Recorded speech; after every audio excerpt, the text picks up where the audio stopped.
Panel for being back again. This is terrific having the kind of international panel we have had today, this morning, this afternoon. The fact is, sometimes we only think about ourselves as opposed to what's happening in the world. So I appreciate you being here. We all appreciate you being here, and thank you for your time and your patience. And with that, we will start with this panel.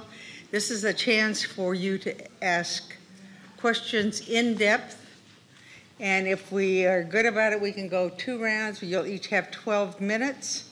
So if you take all 12 at once, that's okay. If you want to take 6 and then 6 later, you can do that. So I'll try to keep track of that, or you can help me keep track of that. And do I have anyone that would like to start?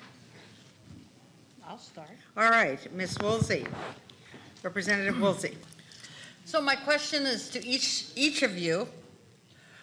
If the United States becomes more transparent, releases files, and is more open about this situation, the United States government, would that be a help or a hindrance to your country and our relationships with you, and why and how? Start down there.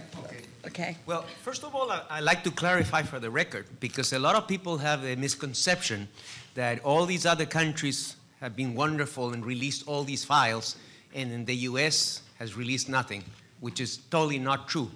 I mean, you yourselves have been dealing with American governments, like the documents like the one about Peru and things like that. So the U.S. was actually the first country to release UFO files. Just for the record, I want to make that. Doesn't mean that they've released, hardware or final conclusions. I mean, I'm not saying they've released everything they have, but it was the law. The Freedom of Information Act, as you know, had been amended as a result of the Watergate scandal, where you could sue the government. Mm-hmm. And then it occurred to some people that because there had been these rumors that the CIA and other agencies had been involved in ufology. For years, the U.S. had said that only Blue Book, that's the only thing they had ever done about UFOs.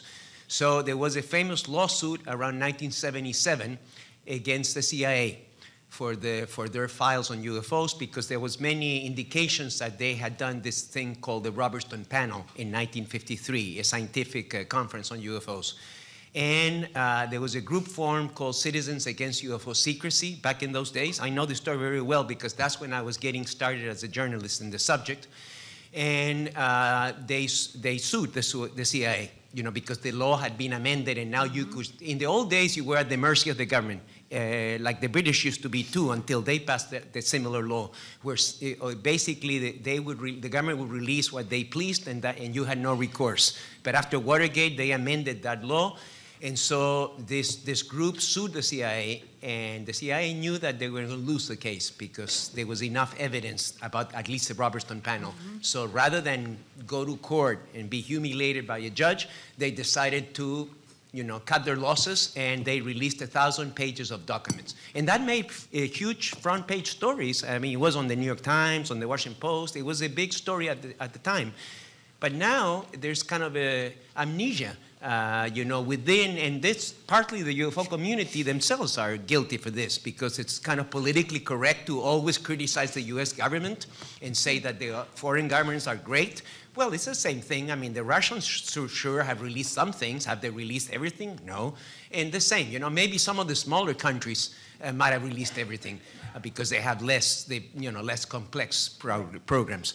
So I wanted to get that on the record on this hearing. And then that was followed by the FBI that released their files. They're currently in a thing called the Vault.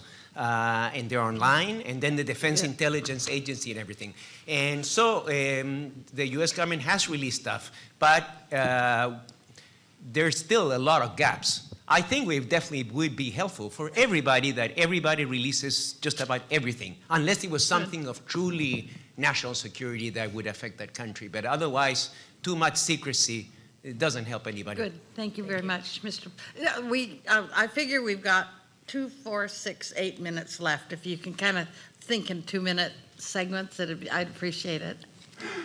Ma'am, as my colleague has indicated, my understanding certainly is that the US government's public position is that it has already disclosed its files. I'm not aware, given that the UK government is nearly complete with its process of releasing this material, that any further releases from America would either harm or help our UK process. Thank you. Well, I would agree, especially with Antonio, that I believe the Americans have sort of got a bad rap in this deal, that basically everybody in the world is just releasing sighting files. Nobody's releasing files, the real files, the ones we want to see. So the Americans have done that. In fact, I believe, I'm maybe one of the few researchers who have written on this, that the American government is actually leaking parts of the story, using disinformation to cover it. But I don't think it's really going to affect the rest of the world. I think everybody is waiting for the Americans. The Americans are running the show, and everybody's waiting for the Americans to make the first move. Dr. Shealy. I think that if we can make everything public and such a high-tech is going to be shared by all humankind in the world, this is a very good thing. However, generally speaking, that through our work, and if we disclose all those UFO information or ET information, it's going to be benefit the whole humankind. However, every government consider UFO as top secrets of defense secrets, different classification, and all the national security. If they treat the issues as a UFO issues, purely UFO issue, that will be much easier. Otherwise, it's going to be very difficult. Thank you. Since Europe, Russia, Latin America, the Vatican, even China, which has an open attitude, after all, have some kind of disclosure attitude, why should the United States of America be different? There is a definite reason from an historical point of view. Probably as the most important world power, the United States they feel a particular responsibility, and they surely fear that the UFO problem may cause a sort of uncontrollable reaction in the general public. So this is a possible explanation for the cover-up, for this conspiracy of silence, if you like. But I'm sure that since there is no longer the possibility to cover all these subjects, the United States will be obliged in the next future to do something. Because consider that the world power who will have the courage to say things as they were will be considered much more than all the others. And probably this is not yet understood. And when this may happen, probably the United States may have something positive for themselves. Thank you very much. And with that, Madam Chair, I will reserve the balance of my time. Okay. Representative Bartlett. Thank you. Mr. Cameron, you mentioned mental phenomenon.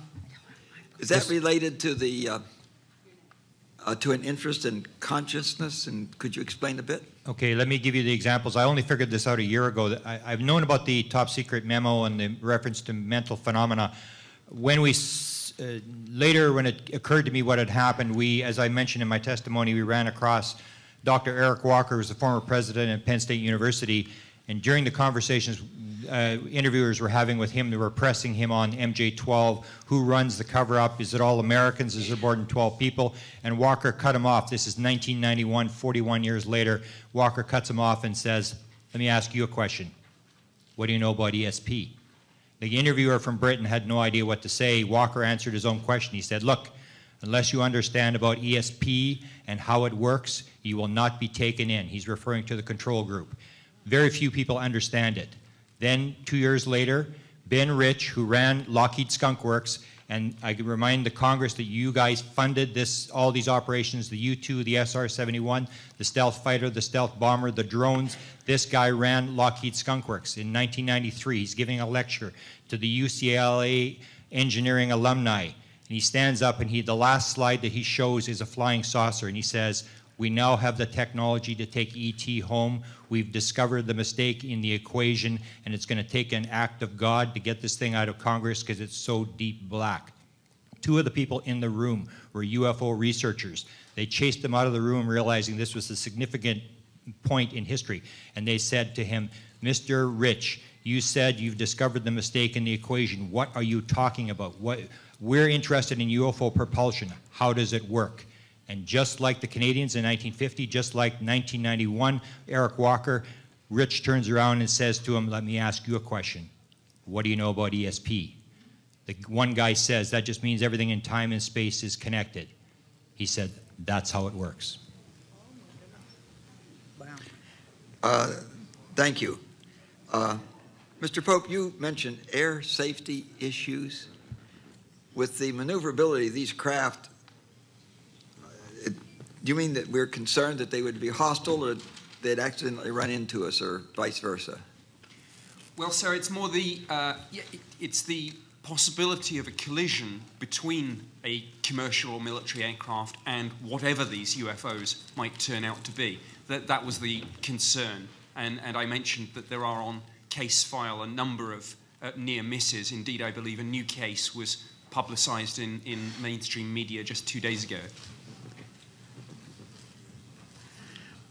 But there's never been a collision? Not in the UK, sir, no. And I mean, a couple of near misses that were close enough that the pilot flinched and called on one occasion, look out, but no collision. Thank goodness. Yeah. You mentioned electromagnetic propulsion. Does that include anti-gravity? I don't know, sir. Oh, that was Mr. Huneeus who mentioned that in his report. You mentioned electromagnetic propulsion. That was in the French report about the Trans-en-Provence case, yes. And I think they had found it, if they can show the slide of the Rockefeller from the briefing document, that was in their conclusions. That's the one. Conclusion, probably cannot read it too well from here, but yeah, there you go. So this is the landing case in the farmer's field in Trans-en-Provence in 1981. Conclusion, physical phenomena of unexplained nature, high probability of electromagnetic mode of propulsion. And this is an official chart from the French Space Agency. So that's their conclusion. I also, since you had asked about the near collision, I might as well add that that's, as I explained in this morning's testimony, that again was one of the main reasons of the Chilean committee, the CFA, to ensure air safety operations. That's part of their mission. And in their files that they have released in the radio pilot communications, they have also a couple of cases of near collision, which you can actually hear because they posted the audio tapes on their website. There was a case in Puerto Montt in the south of Chile in 1988 where you can literally hear, it's in Spanish, of course, because it's in Chile, you can literally hear the pilot freaking out because this object, unexplained, he's called it control tower saying, what is that object? Do you have traffic? The control tower gets back to him, no, we have no scheduled traffic. He said, well, this thing is almost about to crash with me. And then the people at the control tower, this object hovers near the airport, and so it was seen from the ground, not just by the pilots. Then the personnel at the airport was able to see this object hovering over the airport. And of course, there was not a near collision, but there was a famous similar case at the O'Hare Airport in Chicago in 2006, I believe it was, which was quite significant, seen near the American Airlines terminal. And it only leaked out because I think it was the Chicago Tribune got wind of it, but there was, the FAA never made any kind of official investigation or comment. So that is a problem that regardless of what UFOs are, regardless of their origin, Yes, they can pose a threat. And then General Bermudez, the head of the committee in Chile, also made another point. He says, even if it's not an immediate near collision, the pilot might get distracted because he's seeing something that is not supposed to be there. So it's maybe that he's not going to crash with the airplane, but instead of concentrating on flying his airplane, he's being distracted by an unknown object that is somehow, getting near him. So these are among the reasons that this subject should be investigated by the civil aviation agencies, which of course Chile is doing, but it should be done in other countries as well. The story this morning of the pilot chasing this UFO, and I think I heard that in spite of how big it was and how obvious it was, there was no radar track? I think that's what I remember hearing. Yeah, I'm not sure of that. But I might as well add, there another very significant case which happened in Iran in 1976, which again was revealed by American defense attaché documents.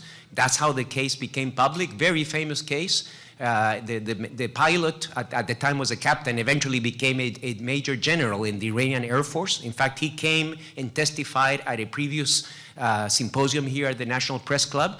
He was the pilot that is same thing. This huge UFO object was flying over Tehran. This was in the days of the Shah. So the US had very good relations, as you know, with Iran, and that's how they got all the reports. But the difference there is that as he was instructed, again, to fire at this object because the object was not responding, was not identifying itself, then suddenly all his weapons control panel was jammed and he could not fire. The thing wasn't working. Wow. The electromagnetic communication, the radio, everything was malfunctioning. This was an F-4 Phantom jet. And then, according to this pilot, who later became a general, he said that from the UFO, like a little object came, like the UFO was responding. That's as close as an actual combat between a UFO, and it's all documented by the US government. There was even an evaluation by the Defense Intelligence Agency, which was later declassified, that called it an outstanding UFO report because it validated the existence of UFOs. This in the words of our own government. And they list all the reasons why, because it was multiple witnesses. Some of the witnesses were very high-ranking generals. 2 airplanes had been scrambled. One of them had the malfunctions. So this is real. Now, where did that UFO came from and what was its purpose? We don't know that. But that the object was real, there's no question about it. If it's true that these things can absorb bullets and not be affected, then somehow they might be able to absorb radar and have no reflection? Yes, well, for many years, researchers in ufology have known this, and it's referred as the electromagnetic effect. There are many cases involving cars. With airplanes, it's more worrisome because a car can stop in the middle of a close encounter and nothing will happen except inconvenience. But if you're flying an airplane and your electrical system, your engine stalls, you're in trouble. But with airplanes, it's not as common, but there have been cases, although not crashes. Or perhaps, but I mean, I'm not right now aware of crashes. But with cars, it's fairly common. And this was referred even in the 50s as the electromagnetic effect. It is assumed that the UFO is emitting a field of energy. And this field of energy then will interfere with electrical systems. And even blackouts have been, in many cases of power blackouts, even the major blackouts, even in the United States, there were reports of UFO sightings near the power station where the blackout was triggered. There was, in fact, as a matter of fact, in Argentina, a case in 2009, which made some headlines, where there was a blackout in a town called Joaquin Gonzalez in some province in Argentina right now. I forgot which one. And well, most people just had a power blackout, and then they saw this cigar-shaped object hovering over the city. But there was a reservoir with a power dam nearby, and one of the witnesses was fishing, because people go there for recreational fishing, and one of the witnesses said that saw this disc hovering over one of the transformers, and there was like an exchange of energy between the UFO and the transformer, and as this energy exchange was happening, boom, there was kind of a flash, and then the whole area went dark. So there is definitely an electromagnetic effect, but it needs to be studied more at depth, for which we need resources to do so. Is there what are the suggestions as to what the energy source is that these craft use? Well, I'm not really an engineer, you know. I mean, a science reporter, so I can give you a general idea. But they will have, I think tomorrow or there was a session about technology. Did it happen already? I forgot. But there is supposed to, tomorrow. Tomorrow there is a session of technology where you will have people that would be more qualified than me. There's been, I mean, all these terms, anti-gravity and things like that have been used, you know, but you better get a response from someone more qualified than me for the real technical details. But I can give you just a general idea. Thank you very much. My time is up. Thank you. Thank you. Congressman Cook? Thank you. I'd like to resume with Grant Cameron and to talk about the Wilbert Smith files. Wilbert Smith was the minister of worked for the Ministry of Transport. He was a senior radio engineer, and he later became superintendent of radio regulations for the Department of Transport. Okay, in Canada, of course. Yes. Thank you. And this file on UFOs was begun about 1950. Am I right? The official government file goes from 1950 to 1954. His personal files, he died in 1962, became public in about 1982. His son released them to the University of Ottawa. Okay, thank you for that, because I wanted to check for sure on when he died. And that was about 20 years before those files were released? Correct. Okay. You've obviously looked at what's in those released files. Yes. What is the very best evidence in those Wilbert Smith files that we've just been talking about? The very best. If you had to take one specific incident or example, the very best you can think of an ET association with an unidentified flying object. And then I'm going to ask, in fact, or let me put either any kind of ET association or body found association. Okay, that's the testimony I presented today. The best we would have is the question that Wilbur in his files asked to Dr. Robert Saubacher in Washington in 1950 about the validity of the crash saucer book released in 1950, and he gets the response, the facts in the book are substantially correct. Now, Wilbur had a lot of interaction. There was contacts. They were in contact with an alien, the same one that the CIA was in contact with. There's a lot of stuff happening behind the scenes. But in terms of an actual document, in terms of the actual material that's the hardest evidence, is the material that he got from the Americans in 1950, which he used to write the top secret memo, which he sent to the Deputy Minister of the Department of Transport, asking for funds to research propulsion, of UFO propulsion, and he was given authorization, and that project ran till 1954 when this overflight of the flying saucer station took place, and they shut the program down and made the statement, there's nothing to it, no ETs, all that. But the document, in other words, the best evidence of a body found is what was spoken between Dr. Saubacher and Wilbert Smith. Is that what I'm to understand? Yeah, in terms of stuff. And is that in one of those documents that was released? Well, it's in the, I released to you today Smith's handwritten interview of the interview that he did in 1950. And I saw that. And it's later substantiated by Robert Saubacher, who says there were reports of instruments or people operating these machines, because he was questioned after Wilbur Smith died. People like Stanton Friedman started looking for him, and he says, I remember in talking with some of the people in the office that they got the impression that these aliens were constructed, and he talks about what the aliens look like. And he mentions in the room were von Braun, Oppenheimer, a number of the top scientists in the United States in 1950 were telling these stories. So Saubacher confirms the fact that he talked to Smith in 1950, and that he confirms in the letter that there were alien bodies involved. I appreciate your answer, and that's what you've just described is what you feel is the best evidence of the question I asked. Yes. Okay, fine. Okay, to Nick Pope, I'd like to ask you, while you were working in the Ministry of Defense in the UK, did any of your superiors tell you that part of your job is to ridicule English citizens or any UK citizen who had maybe filed a report or a sighting that was legitimate? Nobody told me to do that directly, sir, but there was certainly a sort of unofficial policy that in responding to media inquiries, the press office would deliberately slip in terms such as little green men and flying saucers to disparage and downplay the subject. Okay. And they haven't told you what to say as a private citizen, have they?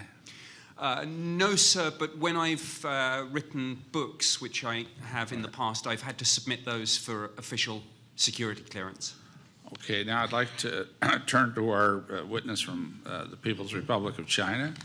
Dr. Sheila, you've said what I think are truly interesting things when you say that the majority of the people of China absolutely believe not just in UFOs, but in an extraterrestrial source of the UFOs, and they believe in aliens. In fact, you make a statement you made a statement earlier in your testimony that that you put the existence of aliens right in with UFOs as something that's clearly, well, certainly you believe it. I understand that, and you talked about 5 events of what you called third kind cases. And I'll repeat those from your testimony a few hours ago. The Phoenix Mountain event. I want you to listen to these events carefully. You know them well, I'm sure. The Phoenix Mountain event, the Faxang Trapeze event, the Beijing Sokong event, the River Forest event, the Mayang Alien Research Station event. Of those, I take it those are the top, maybe some of the top 5 of all that China has gathered, which has been amazingly voluminous. Give us an example from 1 or 2, if you'd like. And I want to know the best thing that you can tell us from any of those events you've already mentioned that would give us some sense that there's an extraterrestrial origin to these sightings and to these UFOs, or that there are bodies or aliens, alive or dead, from these, okay? Yes. I would like to talk about 2, the first one and the last one. The first one is the Phoenix Mountain event. This is in the northeastern China. There is a farm there, and a ranger saw a flying disc within 100 meters, and he felt really uncomfortable, so he tried to stay away from that flying disc.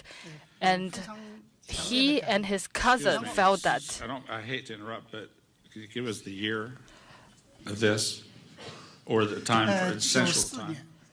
In 1994, in June 1994. Go ahead. Continue, please.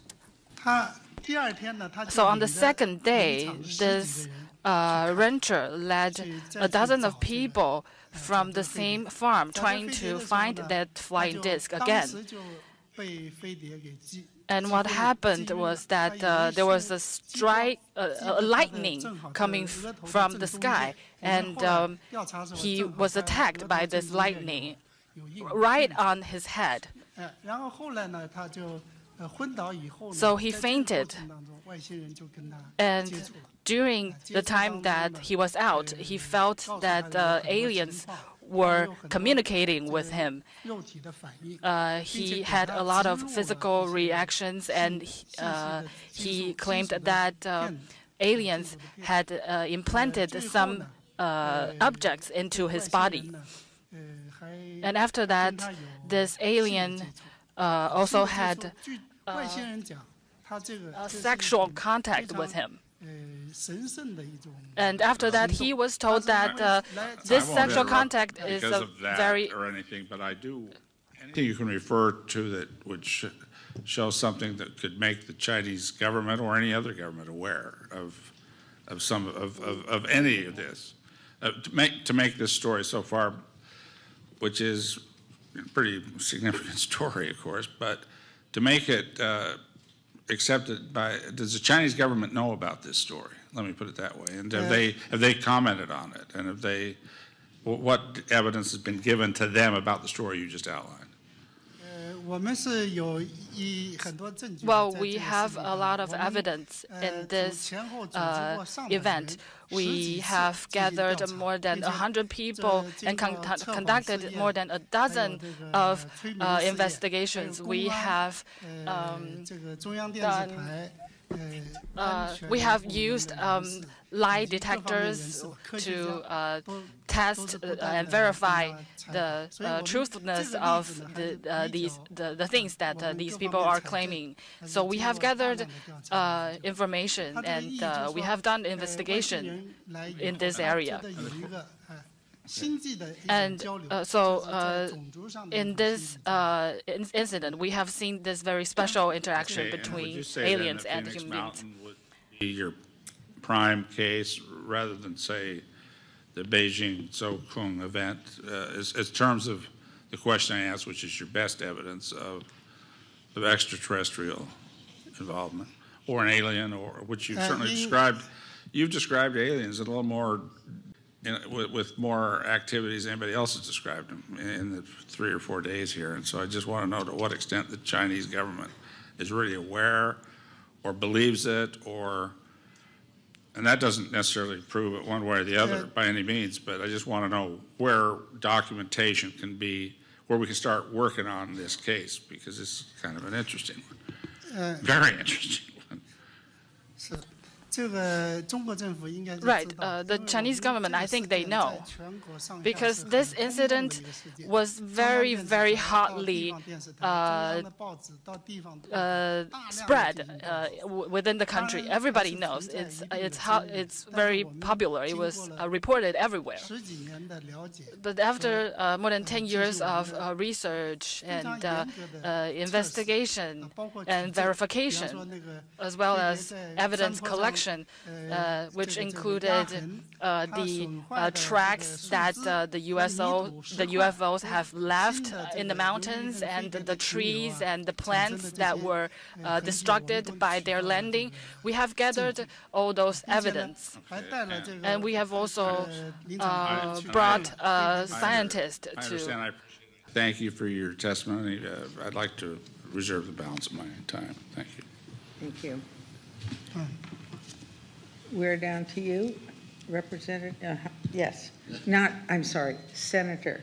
I would like to address, first of all, I have a question for all of you, but following on what my colleague was just saying, what is the reaction of your government towards the transparency of this whole subject? As we know, that the U.S. is very deficient, and probably the highest standard we've run across thus far is Uruguay, where it's so transparent that they even go to the effort to educate people in school with Air Force personnel.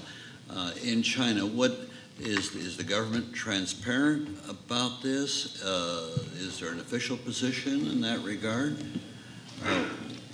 What's your government position? Okay, let me begin first then. Our government, my government, in a lot of international conferences, a lot of media workers have asked me about these questions. Okay, my answer is this.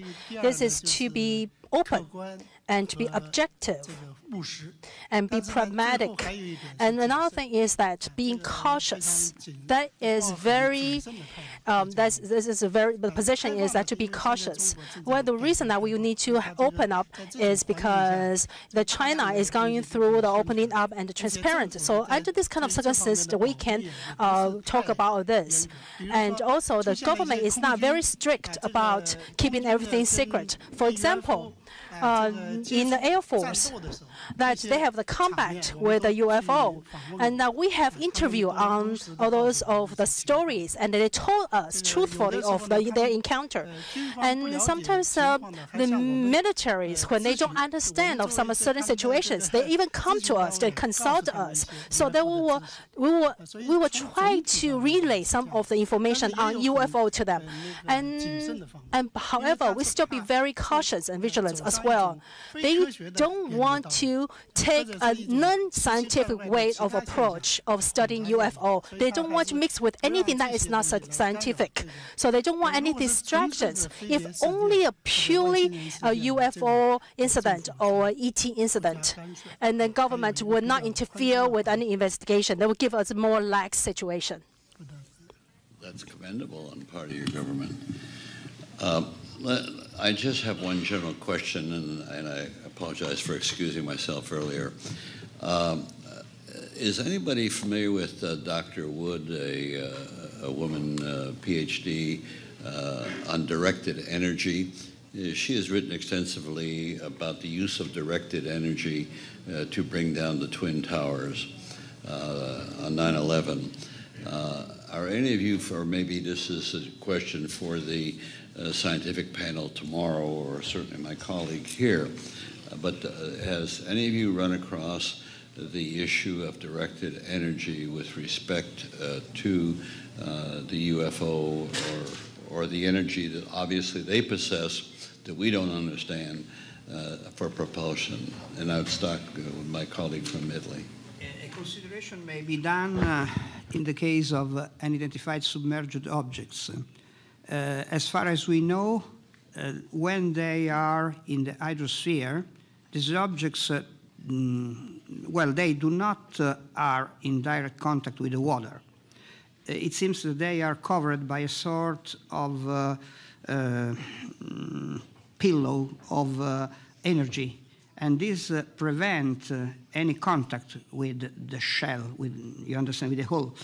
And probably what Antonio Neus said before is to be connected with this. It's the same kind, probably, of propulsion mean, a sort of electromagnetic propulsion which permits these objects to move in any kind of environment, deep space, without any kind of atmosphere, like our astronauts said.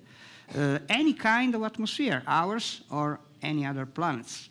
And of course, also a more dense environment like water. So as far as we know, probably there is a definite pattern in all this, in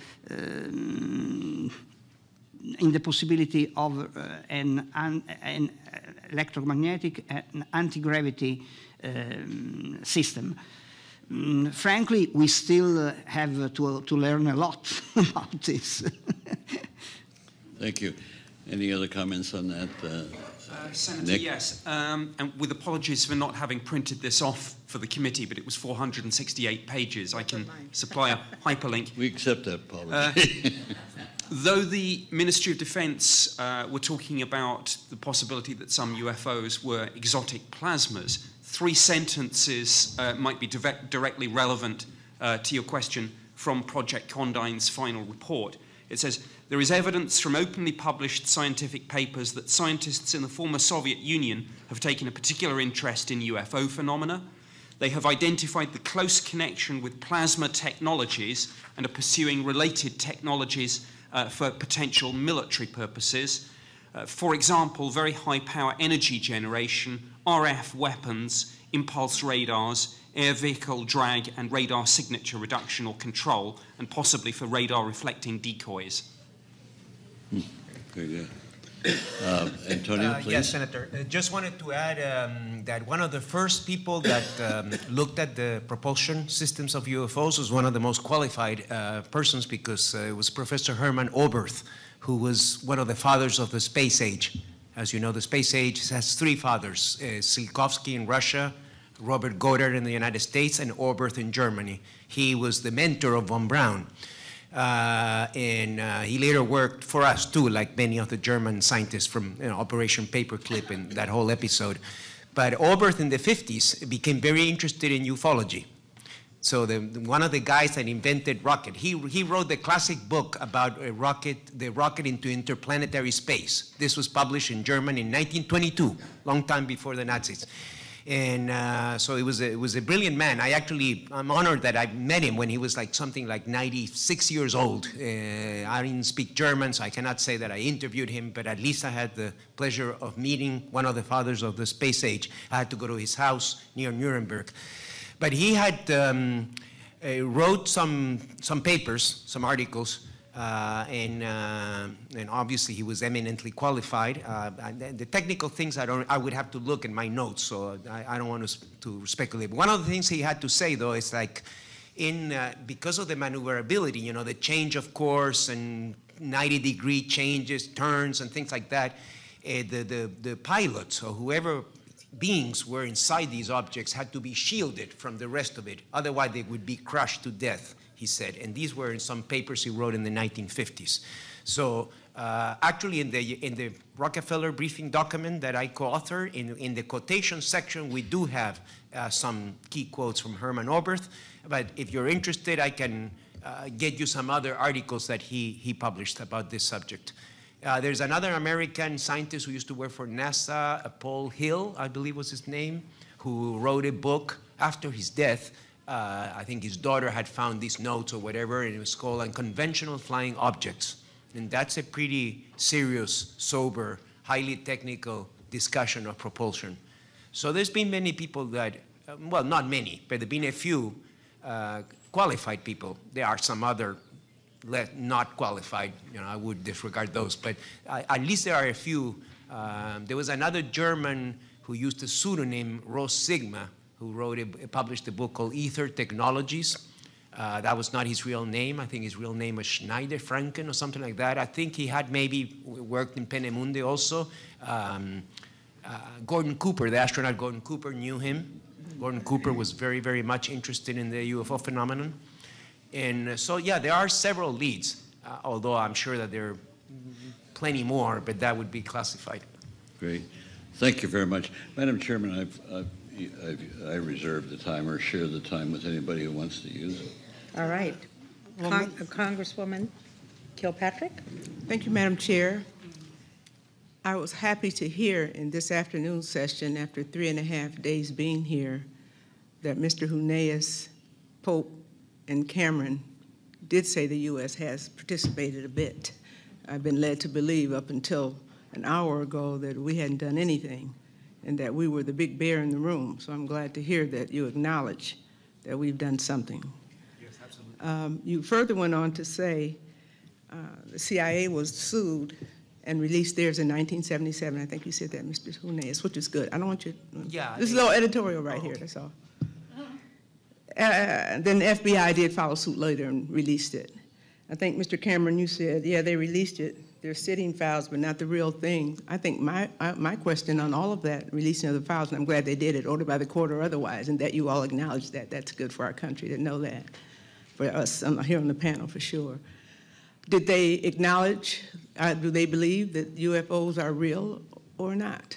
Did they address after releasing the files, or they just gave you paper and you had to shift through them? I know we didn't get the meat you wanted to get, but did they say one way or the other, whether UFOs are real or that extraterrestrial is a real phenomenon? Well, I mean, the problem is that the files they released are sort of the mundane files, like Grant said, the sighting files, or they're very old historical Citing files. files means that they cited something somewhere. Correct, but what we would want to see is some kind of conclusion, and those kind of documents seem to be— They were not included. Yeah, I mean, there are some conclusions, for instance, in the Condon Report, which was this famous project by the University of Colorado, but that was distorted too, because they wanted to close Blue Book. Yeah. Now, some of the case histories in the Condon Report are valid, and actually about 30% of the case histories in the Condon Report are unexplained. That's how much you will find in the U.S. files, that there are a certain percentage of cases that are unexplained. So how would you sum what they've released, and do you know of a U.S., can we conclude a position from our government on this issue based on what they've released with CIA or FBI? The truth is, it's confusing. I mean, some people, like there is a Colonel John Alexander, he was involved in some study at the Pentagon in the 1980s, so this would have been much later, you know, when there wasn't Blue Book, all that, it was all history. And he claims it was not a formal project in the sense that, you know, they had to issue reports and things, but it was obviously tolerated by his superiors. And they went around and they briefed a number of people, including high-level people like admirals and generals and General Abrams, the head of the Star Wars SDI project, and people like that, very high-level people. And he wrote a book about this, so I'm not revealing anything that is unknown. And he claimed, so they would brief these people because this group of scientists that had clearances and were working within the Pentagon on the military-industrial complex would brief these generals and stuff because they thought that there was some kind of big project going on, according to Alexander. And then what would happen, if you read his book, is that most of these generals or admirals say, no, we don't have anything. I mean, we have no project. So that was the official record. But he tells in his book some anecdotes that then after the official meeting was over, then the admiral will come and whisper to him, but let me tell you about my sighting. Okay. So this is the kind of stuff you encounter. It's kind of soft, but there was something. There was something. It was something, okay. Yes. Mr. Cameron, thank you very much, Mr. Hunes. You said, Mr. Cameron, that we were waiting for America to make the first move. What move would that be? Or what do you speak when you say that? The move to disclosure to identifying the fact that it's an ET phenomena or whatever it is. I have heard stories from other governments, sort of off the record. They were asked, will you disclose? And they said, as soon as the Americans disclose, we'll be a close second. So I've heard stories like that. That's where I think the Americans sort of, especially when it comes to NATO, if you take a look at the NATO thing, America is basically the main thing in NATO. Everybody sort of takes their lead. They have a lot of power. I think it's the same thing in this field. That so the world is waiting for the U.S. to say yay or nay on UFO? Or set the policy or determine. Or set the policy? Well, the policy is basically sort of being set by the Americans. I thought the Americans hadn't done much on it. Well, I mean, as I say, I think they've disclosed stuff. They have, I mean, they have disclosed a lot of documents. I mean, if you get the documents, the Clinton Library has disclosed thousands of pages of documents. Right, okay. And so, I mean, there are documents. It's the official conclusions. It's the official. There are no conclusions from the documents. Like the real top secret documents you won't find no matter what country you go to. And our country has not concluded. It's still on the position that there's nothing to it. And every other government, I think, goes by that and takes the same position. That is a position. Yeah. If you've said, if they've released the files under court order, CIA and FBI. Under FOIA. You can get a lot under FOIA. Okay, yeah. and they also sued them, it's, 1977. Yeah. So they have concluded. They released some and they've concluded there is none. That's their official conclusion, yeah. All right, then, okay, that's good. Dr. Shelley, I'd like to spend the rest of my time with you just a bit before I yield back. Tell me about the Chinese UFO Federation. Is it an NGO, unrelated to the government? What is its mission? Yes, it is an NGO. This is a private NGO. What is the work of the Federation? Our mission is that in the field of UFO, we conduct scientific research. And in recent years, what the senator have asked, we have conducted many scientific research. To give you an example, that I have in the conference in Manila, there was a Colonel Curso. He is also a very famous expert on the Roswell case, and he worked in the Department of Defense, Pentagon. And then after what he had just said, then he embraced me and hugged me, and then he gave me a book on the Roosevelt, and he says that for Professor Sun, my greatest friend, I believe that a person like you will be help everybody to create a new world.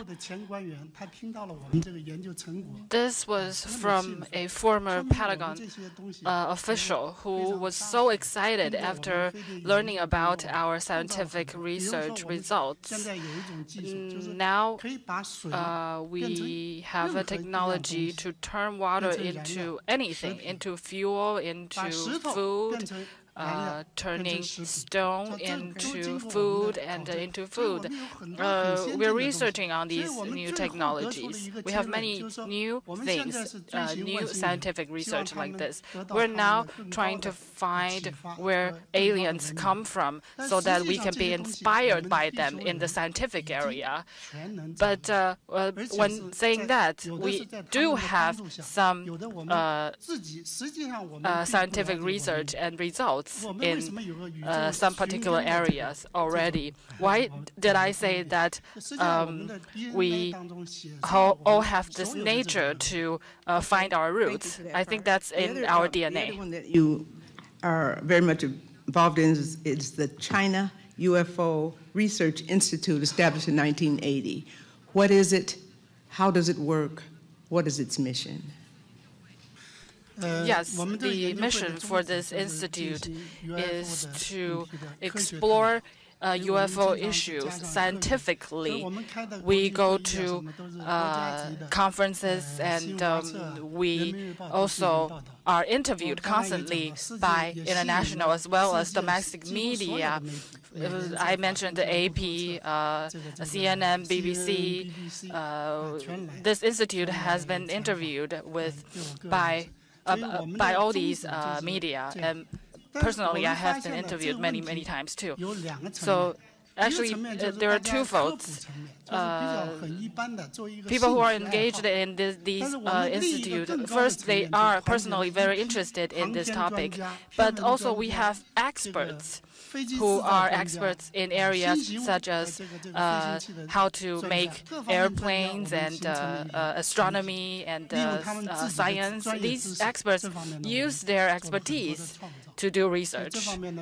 That is why this institute has been commended by the society. Well, originally, some people think that this is just for chit-chat, but we have elevated this topic, this issue, onto a higher level where we talk about how learning about UFOs, learning about aliens can help us solve environmental problems and health problems. Okay. Health problems.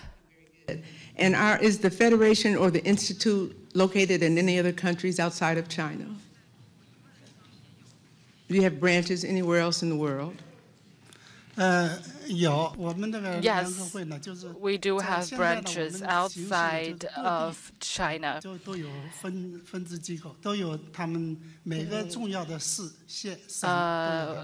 In other places, and they're not necessarily called an institute or a federation. They are called maybe called a UFO club or association. So through these branches, we can collaborate. In fact, we are interacting with aliens already. They carry on the missions of both of the Federation and of the Institute, yes? Question. Yes, they do. They carry on the programs. Right, similar. Particularly, we have a World Chinese UFO Federation. I'm the chairman for that federation. So Chinese people are around. Last question for me: How are the Institute and the Federation funded? How do you operate? I've got a minute left, and you've got it. How do you carry on your program? How are you funded? Well, about funding, we are purely a private NGO. So, well, the government is very busy. They don't have time to take care of us. So, well, symbolically, they give us very little funding. So I have a very, very tough job. because I have to think about how this federation and how this institute can survive. I have to find the funding. Some scientists and inventors have to prove that their research is viable, and that's my job. I have to let people know that what we're doing is viable so that we can find enough funding. But I can tell you that it's very difficult. I'd like to know if any of you could tell us, the panel, whether in any of the disclosures you're aware of from government entities or from non-government, well, it would have to be government entities, obviously, or from the United States. It doesn't have to be your government, your country, any government, where gun camera footage or files on analysis of materials have ever been released. Go ahead, Mr. Pope. The United Kingdom certainly did have some cases where military jets were sent up to intercept UFOs being tracked on radar. Similar to the Peru incident that we talked about this morning. Correct, sir. Okay, go ahead. Some gun camera footage was taken, and certainly I'm aware of on-the-record testimony from former MOD officials saying they've seen it. To the best of my knowledge, none of that material has survived, and I've not seen it personally, but it was certainly existed at MOD. So it's not released if it's, but you know it exists. It existed. I believe it's lost or destroyed. Okay. Well, okay, let me ask this final, if I have 30 seconds. Yes. Is anybody aware of well, let me get this question in, please. Is anybody aware of a military person or a contractor for the military that's been released from a secrecy oath that they might have taken on this subject of UFOs from any country, again, your own or the U.S. or any other country? In the case of Italy, we had in San Marino in 2000 the chief of the Reparto Generale Sicurezza of the Italian Air Force, who came in uniform to have a presentation of the UFO data, of the official UFO data, in the San Marino Congress. This man today is retired and would have been here if possible. He did not come because he told me he signed a sort of security statement for 20 years not to speak on these subjects, even if, after all, what he said in San Marino in 2000 is open. And this is curious. Anybody else? So I can give you just a quick example. I mentioned, I think in my testimony, Dick D'Amato, who worked for Senator Byrd, was given authorization to go to Area 51 to see if they're spending money on flying saucers and Aurora and all this kind of stuff. He met with Alfred O'Donnell. He offered him complete clearance from any sort of security oaths he had taken, and O'Donnell refused to talk. But Dick D'Amato did make that offer. So there's been an offer. There was an offer, and he refused to talk. We're out of time. Thank you. I have a couple of quick questions, hopefully,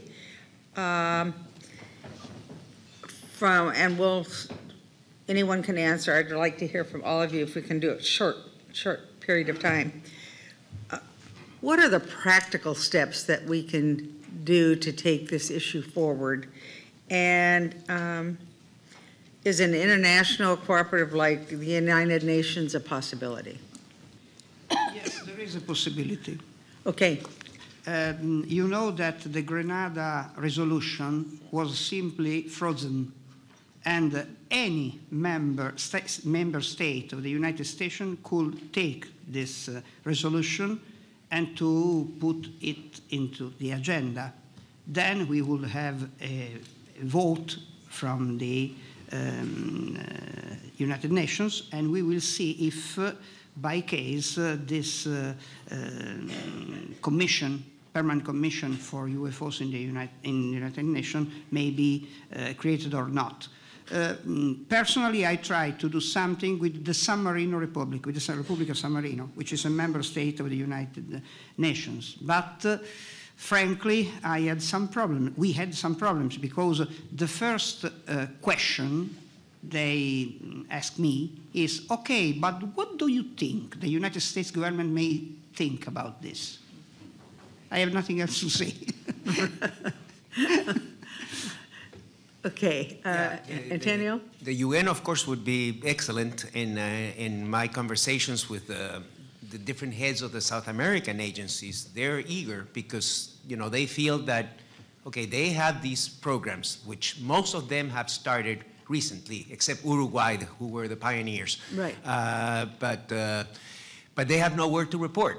So, I mean, officially, some place where the data could begin to be officially and legally marshaled in one single place. So that would be a step that would be excellent. But the problem of the UN, it has to be a member state has to bring it up. In the case of Grenada, Prime Minister Gary was almost obsessed with the subject, and so he had like a mission, and he pursued it, as we know, for many years until he was overthrown because he wasn't taking care of the business in his own country. You know, he was spending so much time in New York that he was disregarding, you know, even though he was the founding father of that island. And then, I don't know, it would be nice to have congressional hearings, but I mean, I appreciate your work here greatly, but I mean, with people who are currently in Congress, because then the oath, you know, and then you could really bring officials and by subpoena, if necessary, and you know, and really try to get to the bottom of this. There's so much allegations and rumors, and probably half of those are false. And maybe the U.S. government is getting a bad rap, but it's partly their own fault, you know, because of so much secrecy. And we could, you know, what is really happening in Area 51? I mean, have we, you know, incorporated some of this technology into weapons? I mean, there's all these kinds of allegations, but because we're dealing with classified areas, it's impossible to know. And so that would be another step. If the other countries of the world saw that there were like hearings in the U.S. and stuff like that, probably they would do the same. Then you know, it would give cover to a lot of other countries, even though many countries, as you know, are trying, you know, and are releasing files, and in South America especially, they're creating agencies. So those would be two good steps, and there are probably others too. But thank you, Mr. Pope. The head of the United Nations Office of Outer Space Affairs attended a Royal Society discussion meeting in the UK in 2010. Now, I hasten to add that was an astrobiology meeting and not a UFO meeting. Right. But it did discuss in a speculative way some of the issues that might arise, be they religious, scientific and technical, societal, if we did detect extraterrestrial life or even another civilization. But she said that when it comes to the role of the UN, one must approach the UN with consensus on this sort of issue. So I don't think there's much practical hope of that. On regard to your other question about practical steps that could be taken, I think one meaningful step would be to incorporate, whatever you believe about UFOs, some module into pilot training. Because whatever the government says or does about UFOs, civil and military pilots do continue to see these things. Great idea. Thank you. Mr. Cameron. I would agree with an international United Nations type thing. I don't think congressional will help because it doesn't help anybody. It doesn't help you get elected, which is what it's all about.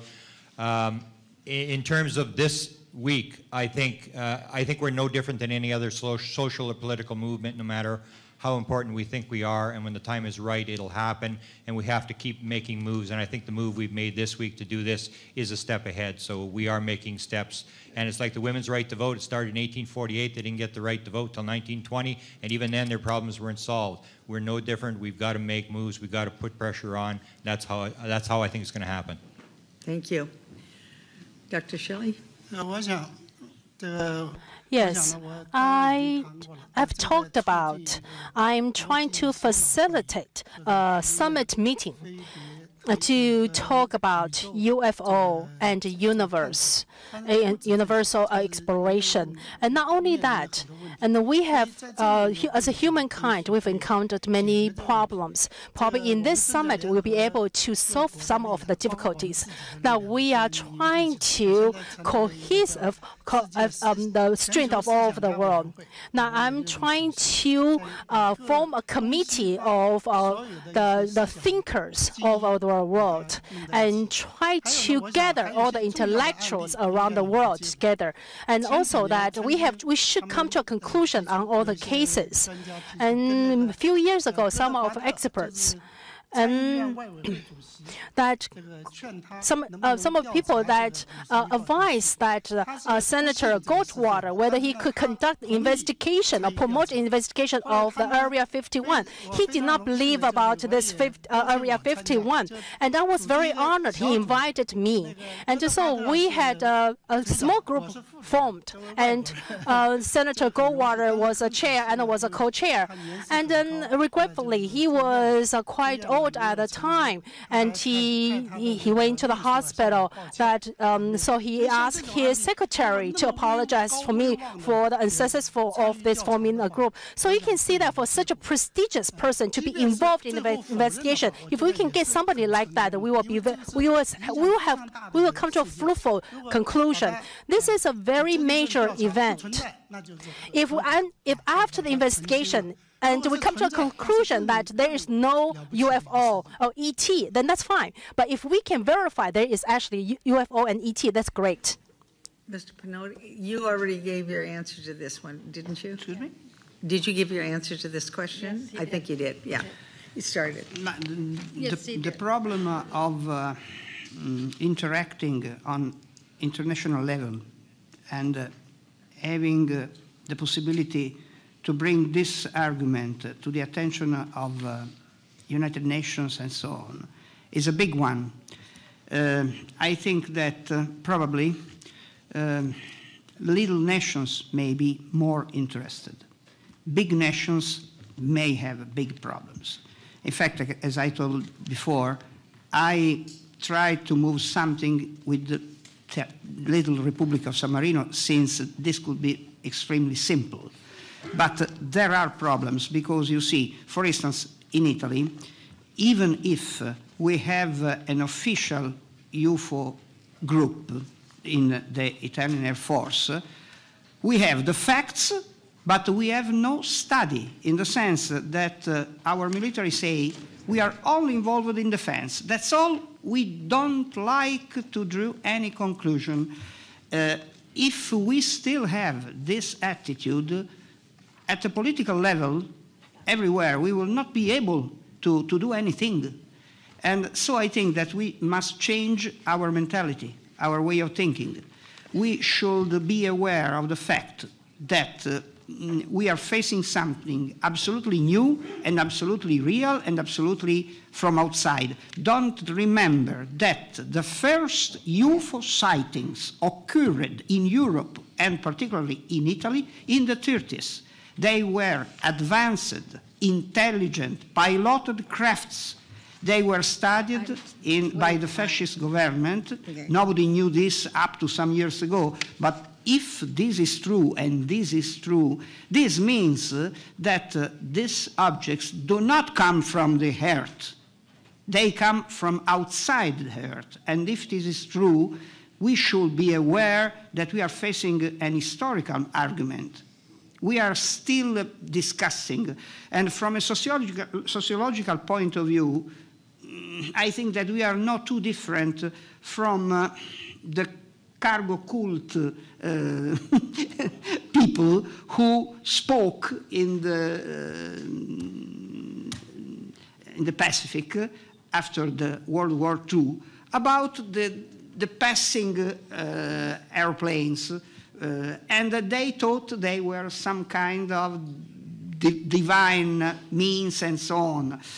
Apart from this, we do not know the origin of this intelligence and of these crafts. But what is sure that we are sufficiently lucky that this intelligence are not hostile. And this is not too much, frankly. What we should do, I think, is just to be aware of this and to try to understand more, but all together. Otherwise, if we still continue to be separated state by state, we won't draw any conclusion. Thank you very much.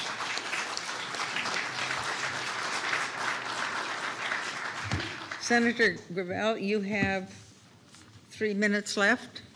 Thank you, Madam Chairman.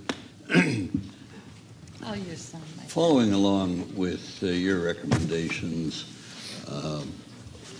I had suggested earlier that and I think Mr. Cameron has shared that same view, is that another hearing, whether it's like this one or whether it's in Congress, probably won't advance our goals all that much. But there's no reason why, with the various countries represented here, with the various scholars and military officers, that we would try to, within our own communities, to get them to endorse a resolution, a very simple, straightforward resolution, calling upon the General Assembly, not get waylaid to the Security Council, because that's a dead letter also, but to take the matter to the General Assembly. All we would need is one country, but I think that we have several countries from South America, and certainly this group here might have enough influence to get their government to go on record and to field a resolution creating an agency of the United Nations without a lot of powers defined, but specifically with the goal to organize a global conference, not a hearing, a global conference of the scholars and scientists and whoever that would come together and to fund it both from public and private sources, so that within a couple of years we could convene a conference that would command the attention of the world. I have no doubt, and I at one point in my career was a delegate to the United Nations from the Senate for 4 months, and I have no doubt that we could field that kind of a resolution and get it adopted. And then it would be the responsibility, or that would be the aegis of it all, that would carry it forward, and then we could all have something now to hang our hats on.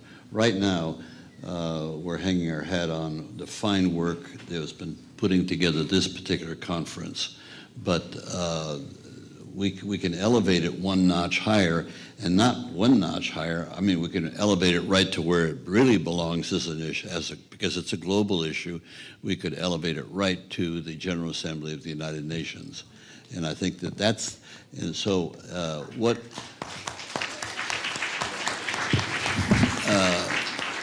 I have a draft that Danny was kind enough that Antonio were preparing. I'll draft something based upon their work, try to get it done by tomorrow, and be very simple. And I mean, it's not going to be controversial. We've already talked about it, or I've raised it with my colleagues, and this is a given, you know. So we'll have something that not only the various members who have testified, members on our side of the table, and various members of the public may want to sign a petition joining this effort, and then hope that an organization, either the organization that did this, or I've talked a little bit with some others that have an organization that might want to take this up and follow through, raise the money to just help get it to the New York at probably the next session that could treat this would be next October, next September, next October. So, and I certainly myself would be happy to travel to New York and try to lobby for that. But it would take, we need a country to do it. And so it's up to you to see where you have the influence within your country and all we need is one. All we need is one. And that would be the sponsor, and I'm sure once you got one country with a sponsor, several other countries would follow suit and join on to it. So we could have a bevy of countries.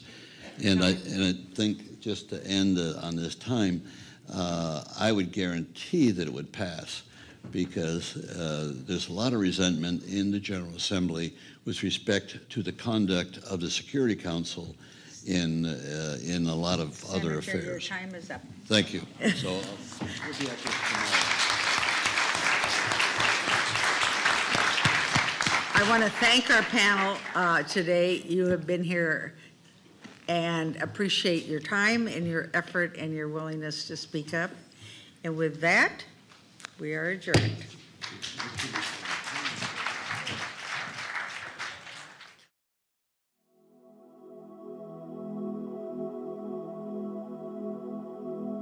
We'd like to ask for your input. Share your opinion and expertise with us in the comments after watching the video. If you're a subscriber, you'll always get a heart from us as a small thank you, and we'll pin your important post to the top where everyone will read it first. Just make sure you've already subscribed, like the video, and mention both at the beginning of your comment.